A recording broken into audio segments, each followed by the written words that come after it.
Hello friends, आप सभी का स्वागत है आज के इस वीडियो क्लास में। और आज का जो हमारा वीडियो का टॉपिक है वह है शैव धर्म।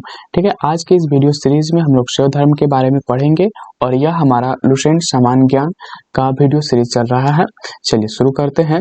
भगवान शिव की पूजा करने वालों को शैव या शिव से संबंधित धर्म को शैव धर्म कहा गया है। देखिए, जो शिव से संबंधित है या फिर जो शिव की पूजा करने वाले जो लोग हैं उन्हीं को शैव धर्म कहा गया है। ठीक है, उन्हीं को मानने वाले को शैव धर्म कहा गया है।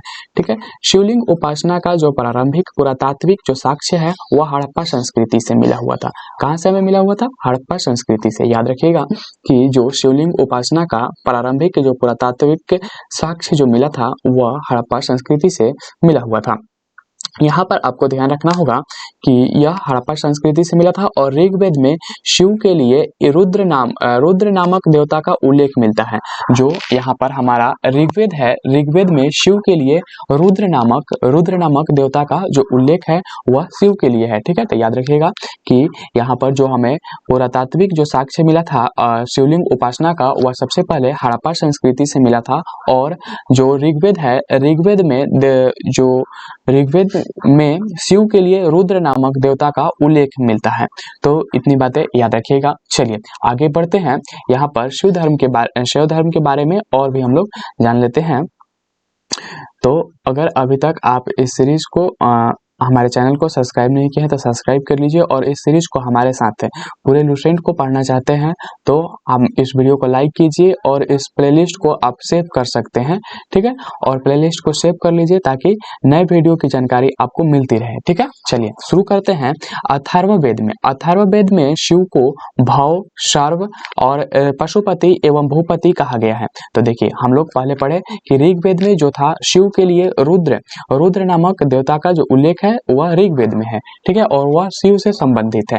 ठीक है, लिंग पूजा का जो पहला स्पष्ट वर्णन था वह मत्स्य पुराण में मिलता है। मत्स्य पुराण में शिव पूजा जो लिंग पूजा है उसका स्पष्ट वर्णन कहाँ मिलता है? मत्स्य पुराण में मिलता है। और लिंग पूजा का जो प्रथम साक्ष्य मिलता है हमें हड़प्पा सभ्यता से। याद रखिएगा, महाभारत के अनुशासन पर्व से भी लिंग पूजा का वर्णन मिलता है। ठीक है, महाभारत में जो अनुशासन पर्व होता है उसमें भी लिंग पूजा का वर्णन मिलता है। रुद्र के पत्नी के रूप में पार्वती का नाम तैत्तिरीय अरण्यक में मिलता है। ठीक है, जो पार्वती रुद्र की जो पत्नी थी यानी कि शिव की जो पत्नी पार्वती का जो नाम मिलता है वह तैत्तिरीय अरण्यक में मिलता है। ठीक है, शिव की पत्नी की सौम्य रूप है पद्मा है, पार्वती है, उमा है, गौरी है एवं भैरवी है। ठीक है, तो ये जो है शिव की पत्नी की जो सौम्य रूप है उसमें पद्मा है, पार्वती है, उमा है, गौरी है और भैरवी है। आप ध्यान रखिएगा इसे। ठीक है, चलिए वामन पुराण में अगर बात करते हैं हम लोग, वामन पुराण में शैव संप्रदाय की संख्या 4 बताई गई है।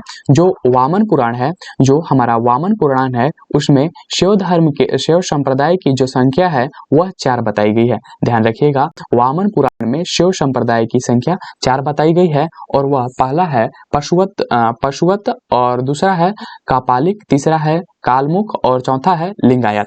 ठीक है, तो ये 4 संप्रदाय बताए गए हैं। पहला है पशुपत, दूसरा है कपालिक, तीसरा है कालमुख और चौथा है लिंगायत। तो आगे के जो हमारे वीडियो है जो ये हमारा क्लास है इन्हीं चारों के बारे में हम लोग पढ़ेंगे। ठीक है, तो सबसे पहले पशुपत संप्रदाय के बारे में समझते हैं। देखिए, यहाँ पर है कि पशुपत संप्रदाय शैव का सर्वाधिक प्राचीन संप्रदाय है। ठीक है, आपको ध्यान रखना होगा कि जो पशुपत संप्रदाय है वह शैव का सर्वाधिक प्राचीन संप्रदाय है और इसके संस्थापक जो थे लकुलिस थे। ठीक है, इसके जो संस्थापक थे उनका नाम क्या था? लकुलिस था। ठीक है, और लकुलिस को जो शिव के 18वें अवतारों में से एक माना जाता है। ठीक है, लकुलिस को शिव के 18 अवतारों में से एक माना जाता है। इसे भी आप ध्यान में रखिएगा कि लकुलिस को शिव के 18 अवतारों में से एक माना जाता है।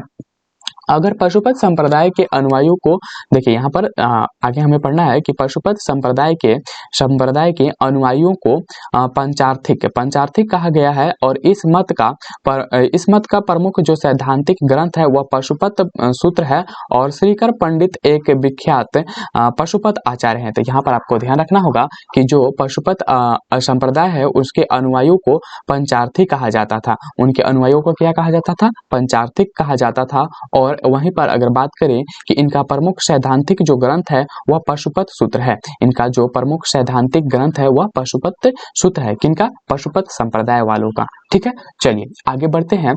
यहाँ पर है कि जो कपालिक संप्रदाय, अब हम लोग कपालिक संप्रदाय के बारे में जानते हैं।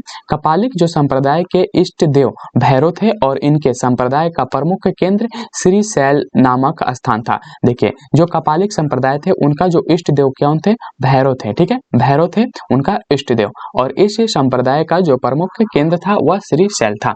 चलिए यहाँ पर आप ध्यान में पहले रखिएगा कि जो लकुलिश थे वह भगवान शिव के 18 अवतारों में से एक माने जाते हैं, और लकुलिश जो थे वह जो लकुलिश थे वह पशुपत संप्रदाय के संस्थापक थे। ठीक है, पशुपत संप्रदाय के संस्थापक लकुलिश थे और इनको भगवान शिव के 18 अवतार में से एक माना जाता है। वहीं कपालिक संप्रदाय के इष्ट देव भैरव हैं। ठीक है, कपालिक जो संप्रदाय है उनका इष्ट देव कौन थे? भैरव थे। तो इतनी बात आप ध्यान में रखिएगा। और जो ये संप्रदाय है कपालिक संप्रदाय, यह इनका जो केंद्र है, मुख्य प्रमुख केंद्र कहाँ है? श्रीशैल शैल नामक स्थान पर है। श्रीशैल नामक स्थान पर इनका प्रमुख केंद्र है। चलिए यहाँ पर देखिए कुछ संप्रदाय के नाम दिए हुए हैं और उनके संस्थापक दिए हुए हैं एक ब्लॉग में, इस तरफ इसे हम लोग देख लेते हैं। ठीक है, तो ये हमारा एक तरफ संस्थापक सदस्य दिया संप्रदाय दिया हुआ है और दूसरी तरफ संपादक संस्थापक दिए हुए हैं। संपादक नहीं बल्कि संस्थापक दिए हुए हैं। ठीक है, चलिए यहाँ पर पढ़ लेते हैं। जो हमारा आजीवक जो संप्रदाय था उसका जो संस्थापक थे वह मखलीपुत्र गौशाल थे। ठीक है, मखलीपुत्र गौशाल इनके संस्थापक थे। वहीं घोर अक्रियावादी की बात करें, घोर अक्रियावादी जो संप्रदाय था उसके संस्थापक जो थे वह थे पूर्ण कश्यप। उसके संस्थापक कौन थे? पूर्ण कश्यप। यानी कि घोर अक्रियावादी जो संप्रदाय था उसके संस्थापक कौन थे? पूर्ण कश्यप, याद रखिएगा। और यक्षावाद, ठीक है, यदृच्छावाद, ठीक है, यहाँ पर यदृच्छावाद जो संप्रदाय था उसके संस्थापक आचार्य अजित थे। इनके जो संस्थापक थे उनका नाम क्या था? आचार्य अजित, ध्यान में रखिएगा।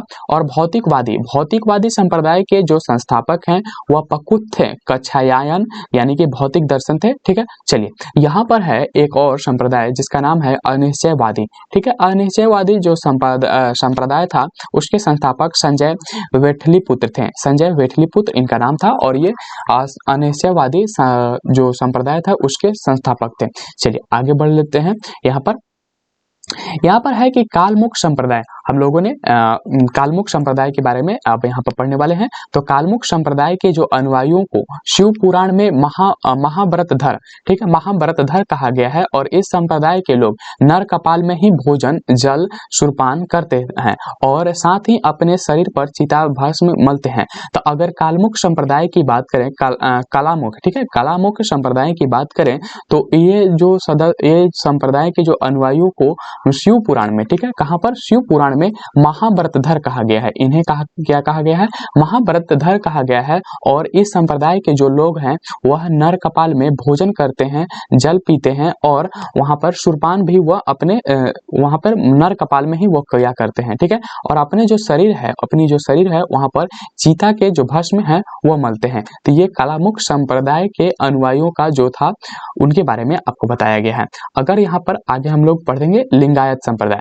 तो लिंगायत जो संप्रदाय था वह दक्षिण में प्रचलित था और इन्हें जंगम कहा जाता है। इन्हें जंगम भी कहा जाता है। ठीक है, और इस संप्रदाय के लोग शिवलिंग की उपासना करते हैं। ठीक है, जो लिंगायत संप्रदाय है वह शिवलिंग की उपासना करते हैं। चलिए यहाँ पर ध्यान रखिएगा कि जो कालामुख संप्रदाय के लोग थे वह नर कपाल में भोजन जल और सुरपान किया करते थे और अपने शरीर पर चीता की जो राख होती है यानी कि जो भस्म होती है उसे माला करते थे।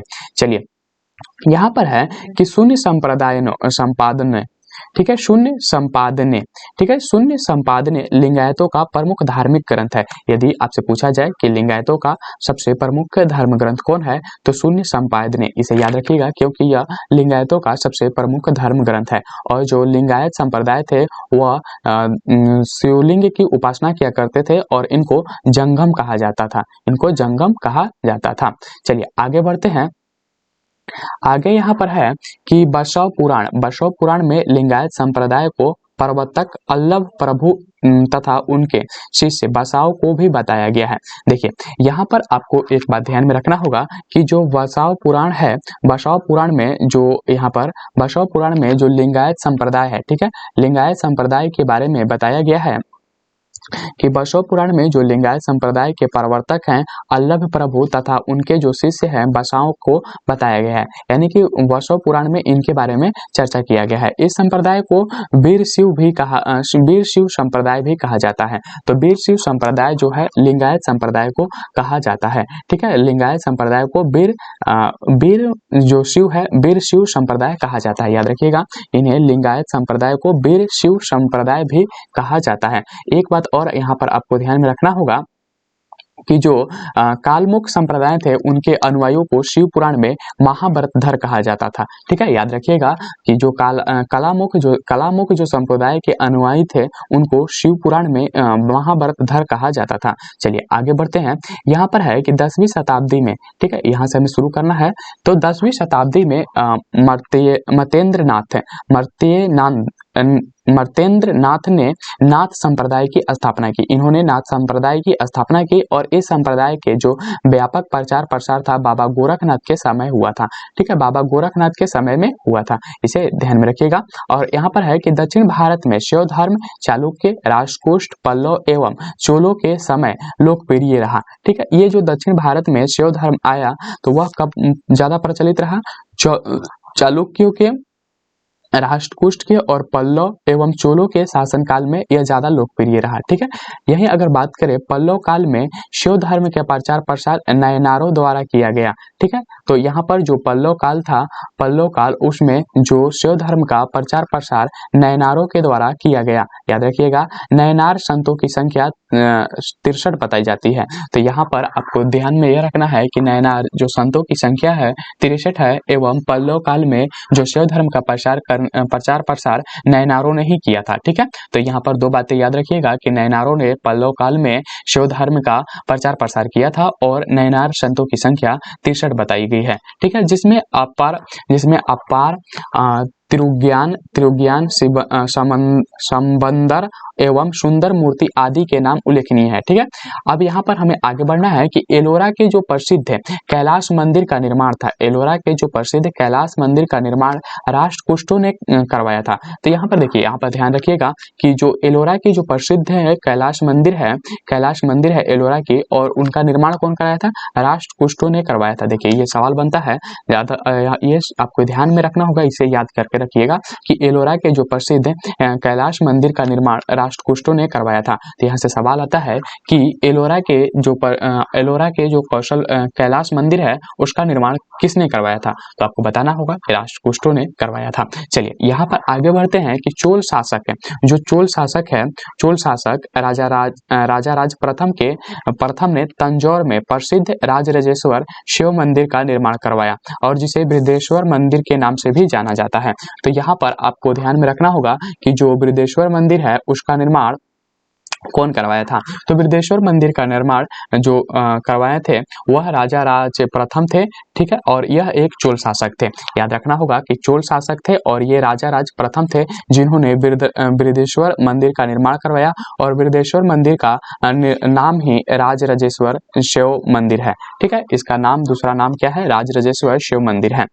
अब यहाँ पर बात करते हैं कि कुषाण शासकों की जो मुद्राओं पर शिव एवं नंदी की एक साथ अंकन प्राप्त होता है। देखिए कुषाण जो शासक थे उनके मुद्राओं पर शिव एवं नंदी की जो एक साथ अंकन मिलता है। शिव और नंदी के एक साथ अंकन आपको कहाँ मिलता है? तो वह कुषाण शासकों के मुद्राओं पर मिलता है, यानी कि उनके सिक्के पर मिलता है। ठीक है, शिव एवं जो नंदी है उन दोनों की एक साथ अंकन मिलता है।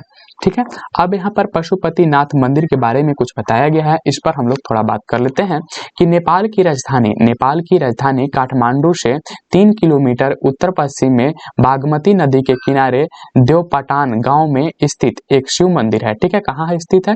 देवपटान गांव में एक शिव मंदिर है और नेपाल की धर्मनिरपेक्ष राष्ट्र बनने से पहले यह मंदिर राष्ट्रीय देवता भगवान पशुपतिनाथ का मुख्य निवास स्थान माना जाता था। और देखिए यहाँ पर आपको ध्यान रखना होगा कि यह जो मंदिर है पशुपतिनाथ के मुख्य निवास स्थान माना जाता था और यह जो था देवपटान गांव में है। कहाँ पर?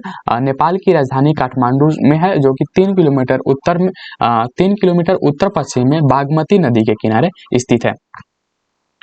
तो यहाँ पर अब आगे बढ़ते हैं कि इस मंदिर का जो परिसर है उसको सन 1989 में उसको 79, ठीक है, 79 यहाँ पर है सन 1979 में, ठीक है।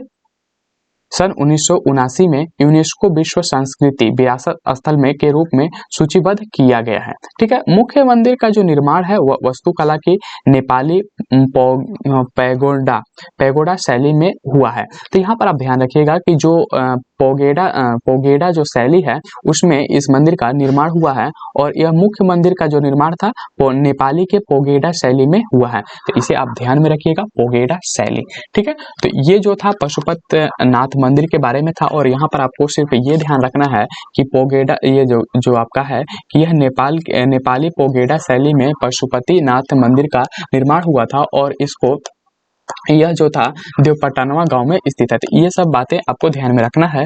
अगला जो हमारा वीडियो होगा वह होगा वैष्णव धर्म पर आधारित, ठीक है। अगला वीडियो का हमारा टॉपिक होगा वैष्णव धर्म और इसी को हम लोग पढ़ने वाले हैं अगला वीडियो में। तो यह हमारा लुसेंट सामान्य ज्ञान का वीडियो सीरीज चल रहा है और अगर आप हमारे साथ पूरे लुसेंट को पढ़ना चाहते हैं, समझना चाहते हैं तो आप हमारे चैनल को सब्सक्राइब कर लीजिए। चलिए मिलते हैं अगले टॉपिक वैष्णव धर्म में।